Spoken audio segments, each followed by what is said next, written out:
श्री शिवाय नमस्तुभ्यम महाराज। जैसा कि आप सभी जानते ही हैं कि 15 फरवरी को है महाशिवरात्रि। तो सबसे पहले तो आप सभी को आने वाली महाशिवरात्रि की हार्दिक शुभकामनाएं। और महाराज, आज हम जानेंगे कि महाशिवरात्रि के दिन भगवान शिव और माता पार्वती का पूजन संपूर्ण विधि से घर पर कैसे किया जा सकता है, ताकि हर कोई बिना किसी उलझन के ये पूजा कर सके और भगवान भोलेनाथ की कृपा प्राप्त कर सके। क्योंकि महाशिवरात्रि का दिन भगवान शिव का सबसे प्रिय दिन माना जाता है। इस दिन पूरे श्रद्धा भाव से की गई पूजा, व्रत और जप से जीवन की परेशानियां दूर होती हैं और मनोकामनाएं पूर्ण होने का आशीर्वाद मिलता है। इसलिए इस दिन पूजा करते समय जल्दबाजी नहीं करनी चाहिए, बल्कि शांत मन और भक्ति भावना के साथ पूजा की तैयारी करनी चाहिए। तो चलिए जानते हैं इस दिन पूजन कब और कैसे करना है। लेकिन उससे पहले यदि आपने अभी तक इस वीडियो को लाइक नहीं किया है तो लाइक करें और चैनल को सब्सक्राइब करके कमेंट बॉक्स में ओम नमः शिवाय या हर हर महादेव जरूर लिखें। तो महाराज, महाशिवरात्रि के दिन सुबह जल्दी उठकर स्नान आदि करके सबसे पहले आपको घर की साफ सफाई करनी है। और आप जिस स्थान पर पूजन करने वाले हैं तो उसे सबसे पहले तो आपको अच्छे से साफ कर लेना है। अब महाराज, आपको पूजा के लिए एक चौकी तैयार करनी है। चौकी के लिए आपको कोई सा भी एक लकड़ी या प्लास्टिक का पटिया ले लेना है और इस पर आपको एक सफेद कपड़ा बिछाना है, क्योंकि सफेद रंग भोलेनाथ को बहुत प्रिय है। इसलिए यदि संभव हो तो सफेद कपड़ा बिछाएं। अगर सफेद कपड़ा आपको न मिले तो आप पीले रंग का कपड़ा ले सकते हैं। और जो भी कपड़ा आप ले तो वह कपड़ा साफ सुथरा होना चाहिए। अब महाराज, आपको इस चौकी पर भगवान शिव, माता पार्वती और भगवान गणेश की प्रतिमा या तस्वीर स्थापित करनी है। अगर आपके पास मूर्ति नहीं है तो फोटो भी रख सकते हैं। फोटो या प्रतिमा को रखने से पहले चौकी पर थोड़े से चावल या फूल रखकर एक छोटा आसन बना लें, फिर उस पर भगवान को स्थापित करें। ऐसा करने से पूजा का स्थान और भी पवित्र माना जाता है। अब महाराज, हम कलश स्थापना की बात करते हैं, क्योंकि संपूर्ण विधि से पूजा करने में कलश स्थापना भी शामिल होती है। तो महाराज, कलश स्थापना के लिए एक लोटा या पात्र लें और उसमें स्वच्छ जल भरें। यदि गंगा जल उपलब्ध हो तो कुछ बूंदें उसमें जरूर मिलाएं, क्योंकि गंगा जल को बहुत पवित्र माना जाता है। इसके बाद उस जल से भरे कलश के अंदर सुपारी, थोड़े से चावल, हल्दी, एक सिक्का और फूल आपको डाल देने हैं। यदि हल्दी की गांठ हो तो वो और भी शुभ मानी जाती है, नहीं तो हल्दी पाउडर भी इस्तेमाल कर सकते हैं। इसके बाद महाराज, कलश के मुंह पर 5 पत्ते लगाए जाते हैं, जिन्हें पंच पल्लव कहते हैं। आम के पत्ते सबसे अधिक उपयोग किए जाते हैं, लेकिन यदि आम के पत्ते न मिलें तो अशोक के पत्ते भी लगाए जा सकते हैं। इन पत्तों पर हल्का सा तिलक लगाकर उन्हें कलश के मुंह पर सजा दिया जाता है। अब महाराज, इसके ऊपर एक छोटी कटोरी या पात्र में चावल या गेहूं भरकर रखा जाता है और उसके ऊपर नारियल स्थापित किया जाता है। नारियल रखने से पहले उस पर कलावा बांधा जाता है और तिलक लगाया जाता है। नारियल का मुख अपनी ओर रखते हुए उसे कलश के ऊपर स्थापित किया जाता है। इस प्रकार कलश स्थापना पूरी हो जाती है और पूजा का स्थान पूर्ण रूप से तैयार माना जाता है। अब महाराज, आपको यह बात ध्यान रखनी चाहिए कि महाशिवरात्रि का मुख्य पूजन शाम के समय प्रदोष काल में किया जाता है। तो आप यह पूजन 15 फरवरी को प्रदोष काल में कर सकते हैं। प्रदोष काल सूर्यास्त से लगभग 45 मिनट पहले शुरू होकर सूर्यास्त के लगभग 45 मिनट बाद तक रहता है। यही समय भगवान शिव की पूजा के लिए सबसे शुभ माना जाता है। इसलिए दिन भर की तैयारी के बाद शाम को प्रदोष काल में ही आपको पूजन आरंभ करना है और यह पूजन आपको अपने पूरे परिवार के साथ करना है। अब महाराज, पूजा के अगले चरण में हम शिवलिंग की स्थापना करते हैं। यदि घर में पहले से शिवलिंग है तो उसे साफ करके स्थापित किया जा सकता है। यदि शिवलिंग नहीं है तो मिट्टी से छोटा पार्थिव शिवलिंग बनाकर भी पूजा की जा सकती है। किसी पात्र या थाली में पहले एक बेलपत्र रखे और फिर उसके ऊपर शिवलिंग स्थापित करे। अब महाराज, आपको हाथ जोड़कर भगवान शिव से प्रार्थना करनी है कि हे भोलेनाथ, आज हम आपकी पूजा और व्रत कर रहे हैं। यदि हमारी पूजा में कोई त्रुटि रह जाए तो हमें क्षमा करें और हमारी मनोकामनाएं पूर्ण करें। इसी तरह से आपको पूजा का संकल्प करना है। इसके बाद आपको देसी घी का दीपक जलाना है और पूजा की शुरुआत करनी है। तो सबसे पहले तो आपको शिवलिंग का अभिषेक और पूजन करना है, क्योंकि महाशिवरात्रि के दिन शिवलिंग का अभिषेक विशेष फल देने वाला माना जाता है। इसलिए इस कार्य को बहुत श्रद्धा और शांति से करना चाहिए। तो सबसे पहले यह ध्यान रखना जरूरी है कि शिवलिंग को स्थापित करते समय उसकी जलहरी यानी जिस दिशा से जल बाहर निकलता है, जलहरी वह उत्तर दिशा की ओर होनी चाहिए। यह दिशा शुभ मानी जाती है। और अभिषेक करते समय ध्यान रखना चाहिए कि शिवलिंग के सामने से नहीं बल्कि पीछे की ओर से जल चढ़ाया जाता है।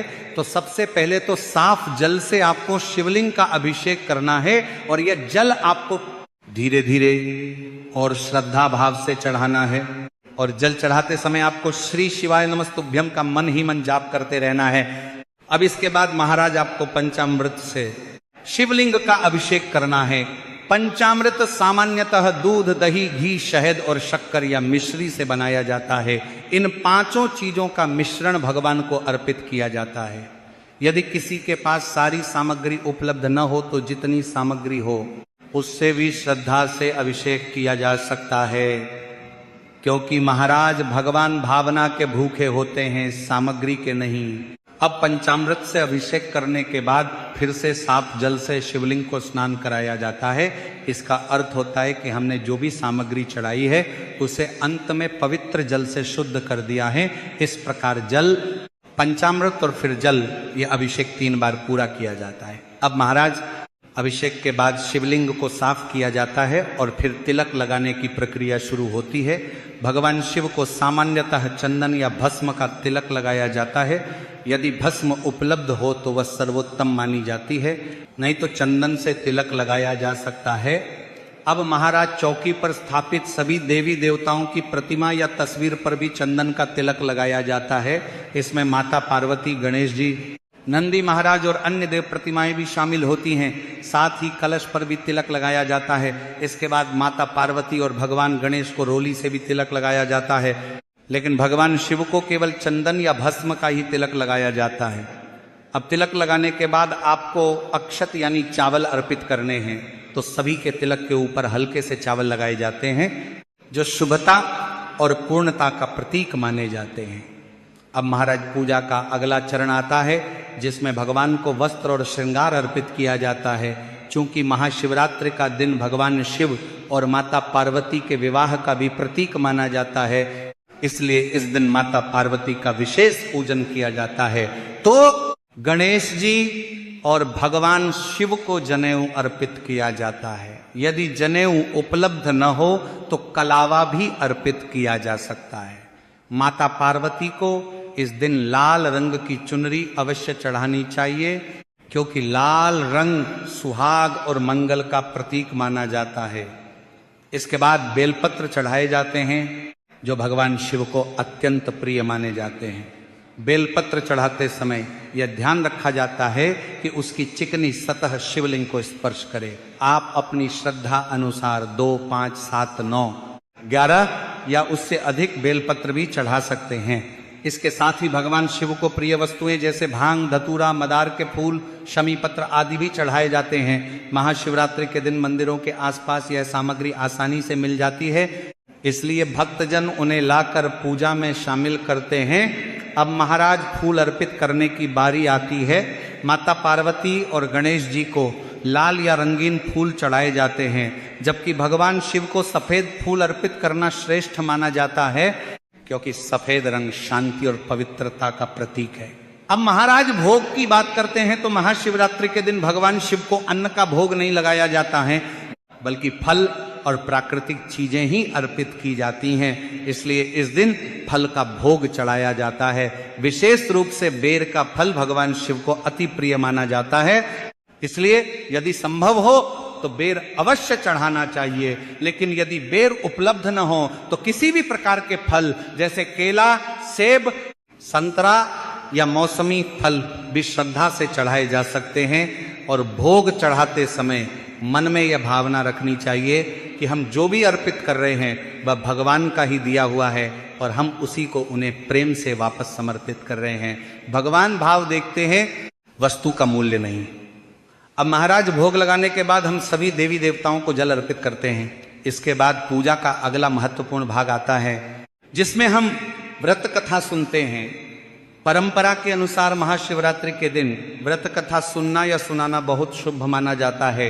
तो कथा सुनने से पहले आपको अपने दाहिने हाथ में थोड़ा सा चावल और फूल लेकर बैठना है और श्रद्धा भाव से व्रत कथा सुननी है।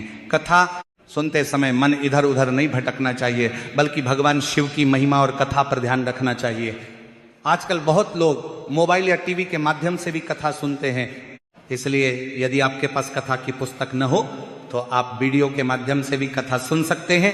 अब महाराज जब कथा समाप्त हो जाती है तब हाथ में लिए हुए फूल और चावल भगवान शिव को अर्पित कर दिए जाते हैं। इसके साथ ही पूजा का एक और महत्वपूर्ण भाग पूरा होता है। इसके बाद भगवान को दक्षिणा अर्पित की जाती है। दक्षिणा श्रद्धा अनुसार दी जाती है। कोई भी छोटी या बड़ी राशि भगवान को अर्पित की जा सकती है। इसके बाद धूप और दीप जलाकर भगवान की आरती की जाती है। तो सबसे पहले तो आपको भगवान गणेश की आरती करनी है, क्योंकि वे सभी शुभ कार्यों के प्रथम पूज्य देव हैं। इसके बाद भगवान शिव और माता पार्वती की आरती पूरे प्रेम और भक्ति के साथ की जाती है। अब महाराज आरती के बाद हाथ जोड़कर भगवान से प्रार्थना की जाती है कि पूजा के दौरान यदि कोई भूल या कमी रह गई हो तो वे उसे क्षमा करें और परिवार पर अपनी कृपा बनाए रखें। अब महाराज आरती और प्रार्थना के बाद जो जल का लोटा पूजा के दौरान रखा गया था उससे भगवान शिव को अर्घ्य दिया जाता है। ये अर्घ्य श्रद्धा और कृतज्ञता का प्रतीक होता है। इसके बाद जो भी भोग और प्रसाद भगवान को अर्पित किया गया था उसे परिवार के सभी सदस्यों में बांट दिया जाता है। पूजा के समय जो दक्षिणा चढ़ाई गई होती है उसे किसी जरूरतमंद व्यक्ति, ब्राह्मण या किसी कन्या को दान किया जा सकता है। दान देने से पूजा का पुण्य और भी बढ़ जाता है और मन को संतोष मिलता है। अब महाराज एक बात का विशेष ध्यान रखें कि महाशिवरात्रि की रात चौकी और पूजा का स्थान पूरी रात वैसे ही सजा हुआ रहता है। इस दिन चौकी को रात में नहीं हटाया जाता। भक्तजन रात भर भगवान शिव का स्मरण करते हैं, भजन सुनते हैं या ओम नमः शिवाय मंत्र का जाप करते रहते हैं। ऐसा माना जाता है कि इस रात जागरण और भगवान का स्मरण करने से विशेष पुण्य प्राप्त होता है। तो आपको अगले दिन सुबह पूजा चौकी को उठाना है। माता पार्वती को चढ़ाया गया श्रृंगार का सामान महिलाएं आशीर्वाद स्वरूप स्वयं उपयोग कर सकती हैं। इसे माता का प्रसाद और आशीर्वाद माना जाता है।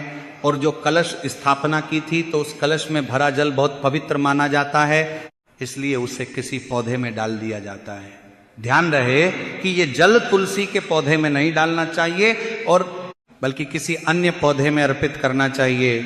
कलश पर रखा नारियल परिवार के सदस्यों में प्रसाद के रूप में बांट दिया जाता है। और यदि आपने इस पूजन के दौरान पार्थिव शिवलिंग यानी कि मिट्टी से बने शिवलिंग बनाए थे तो उन्हें भी आपको अगले दिन अपने ही घर के गमले में विसर्जित कर देना है।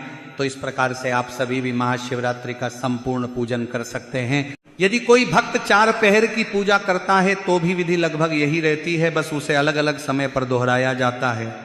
लेकिन जो लोग सरल विधि से पूजा करना चाहते हैं वे भी श्रद्धा से भगवान का स्मरण करके पूजन कर सकते हैं। तो यदि जानकारी उचित लगी हो तो वीडियो को लाइक करें, चैनल को सब्सक्राइब करें।